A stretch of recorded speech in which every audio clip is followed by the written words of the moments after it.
Bonjour à tous, bienvenue sur ma chaîne YouTube, Instagram, TikTok. J'espère que vous allez bien aujourd'hui.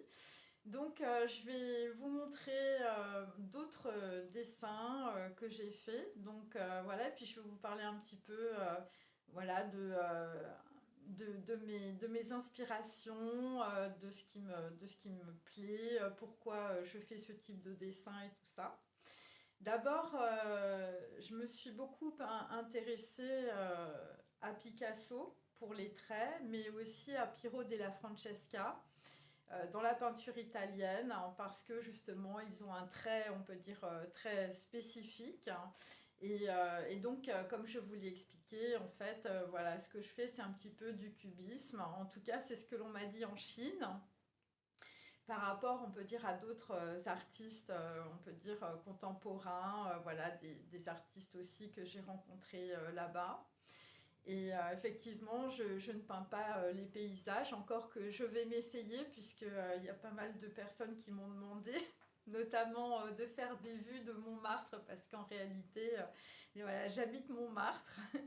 Et effectivement, ça peut être, on peut dire, un exercice pour moi assez intéressant. Et donc, en fait, la première toile que je vais vous présenter, on peut dire, pareil, c'est un nu, on peut dire, sur, voilà, un animal. Alors, on ne sait pas trop ce que c'est, on ne sait pas si c'est un taureau, on ne sait pas si c'est un cheval, on ne sait pas si c'est peut-être un bœuf. Voilà, donc c'est un petit peu un animal un peu mythologique sur lequel on peut dire est coincé, on peut dire un corps plutôt féminin. Voilà, et donc il y a, on peut dire, une lumière, on peut dire, qui arrive justement, qui est symbolisée par un visage de profil, comme je fais assez souvent. Et donc en fait, c'est souvent pour représenter le plan quantique et le plan matériel. Voilà, c'est pour ça aussi que moi je ne fais pas je ne peins pas ou je ne dessine pas, on peut dire, voilà, des représentations de la réalité. Mais je vais quand même m'essayer parce qu'on ne sait jamais. Voilà, ça peut plaire. Surtout que j'aime beaucoup les fleurs. Donc voilà, donc ça peut être intéressant. Et donc on peut dire on est plutôt dans un univers onirique. Et donc il faut repenser à Odilon Redon. Il faut penser aussi aux impressionnistes du début du siècle. Qui se sont, on peut dire, voilà, qui se sont présentés face, on peut dire, à la peinture académique. Alors on peut dire par exemple que la peinture académique, ce serait une peinture abstraite, contemporaine de notre époque. Et donc en fait, euh, il y a des représentations qui sont plutôt des représentations de ressenti, puisque vous avez remarqué qu'il n'y a pas, on peut dire, de dessin d'anatomie ou de choses qui sont liées plutôt à des représentations de la matérialité, de ce que l'on peut voir dans la réalité. Et donc le deuxième tableau, donc c'est un personnage bleu, hein, de profil, donc rien à voir avec Avatar, mes amis. Donc le bleu, ça symbolise le Bouddha aussi, ça symbolise aussi les émotions. Et donc en fait, c'est un personnage, voilà, qui est plutôt un personnage de pensée, qui symbolise en tout cas l'esprit et qui regarde, on peut dire, sur un plan, on peut dire, sur un plan quantique, hein, puisqu'il y a le double regard, hein, bien sûr, comme il y a la double conscience ou le double, voilà, comme on veut, en fonction évidemment de ses croyances.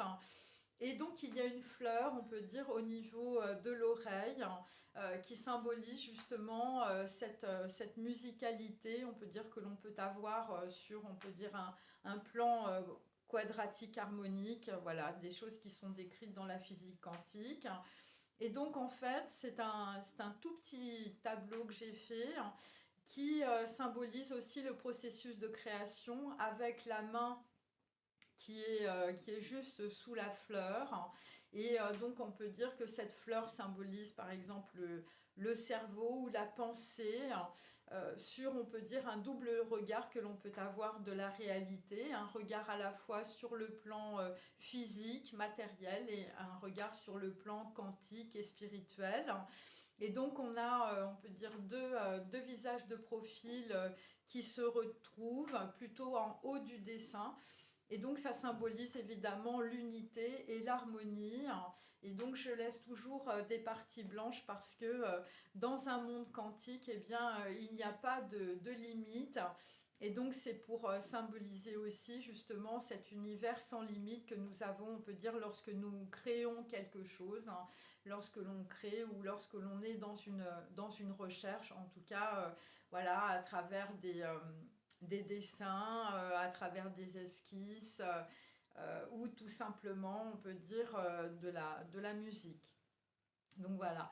Et le troisième tableau en dessin que je voulais vous faire partager, donc c'est plutôt un grand dessin, c'est toujours un visage de profil, donc vous remarquerez, on peut dire que moi je ne fais que des visages, on peut dire de profil ou de visages, on peut dire, qui se rejoignent, et donc il s'agit aussi de symboliser l'unité lorsque on peut dire on va au devant, on peut dire d'un processus créatif, et bien on va au devant de sa pensée, on va au devant, on peut dire, d'un univers quantique élargi. Et donc ce troisième dessin, on peut dire, symbolise en tout cas cette avancée, cette recherche.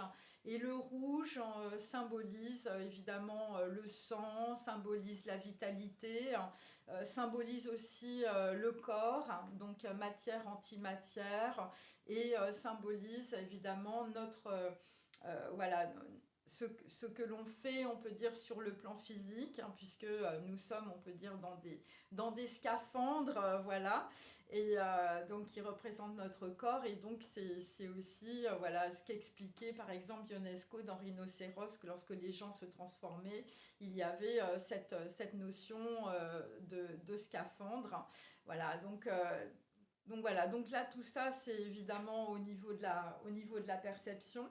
Et donc vous remarquerez qu'il y a toujours cette fleur qui se déploie et qui est plutôt le symbole, on peut dire, de quelque chose de naturel, hein, d'une nature, on peut dire, profonde, qui est en train de surgir. Alors ça peut être par exemple dans le bouddhisme, ou on peut dire chez les Chinois, dans la culture chinoise ou philosophique, c'est le lotus qui émerge, on peut dire, de la boue du lac, et on peut dire qui va s'épanouir. Et donc le lotus, c'est aussi cette connexion, on peut dire, avec un plan supérieur, un plan de spiritualité, hein. Et donc c'est aussi le symbole, en tout cas dans mes tableaux, c'est le symbole de la prière aussi.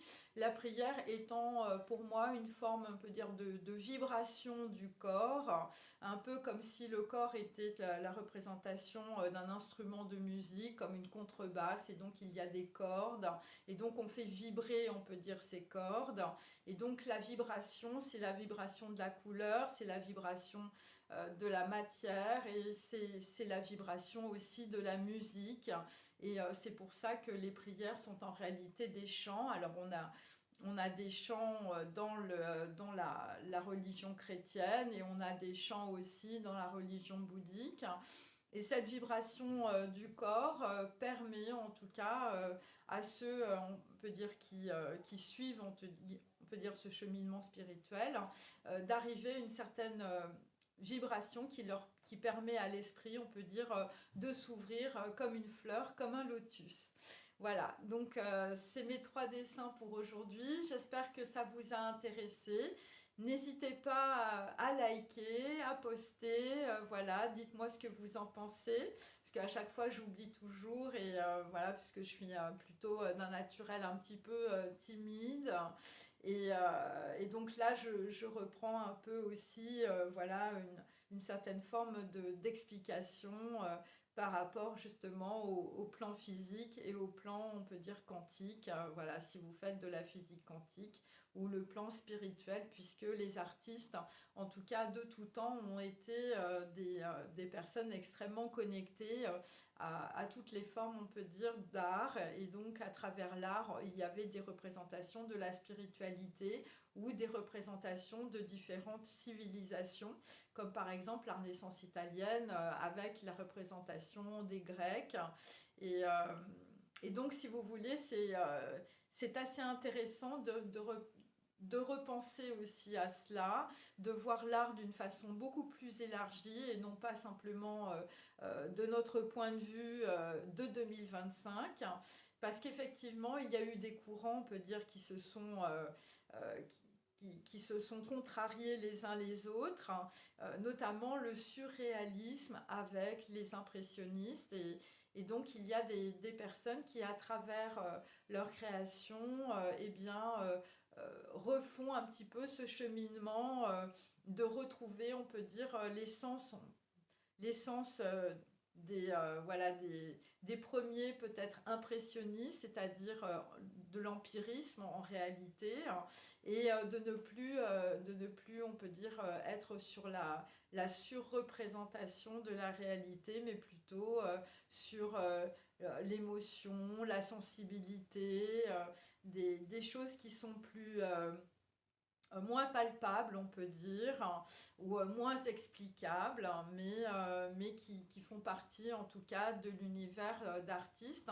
Et c'est assez difficile euh, aussi d'expliquer, on peut dire, l'univers dans lequel on baigne. Donc, c'est pour ça que c'est toujours très intéressant d'entendre parler les artistes et de voir, on peut dire, les cheminements, on peut dire, qu'ils ont eus, hein. Donc, ça peut être à travers les textes, ça peut être à travers des recherches, hein, ou ça peut être tout simplement à travers leurs études. Et donc, moi, ce que je comprends, en tout cas, de tout ce que je peux voir actuellement, c'est il y a des gens qui ont des choses à dire. Voilà, il y a des gens qui ont des choses à dire sur ce qu'ils font, comment ils le font, pourquoi ils le font, d'où ça vient, quelles ont été les origines de ce processus créatif.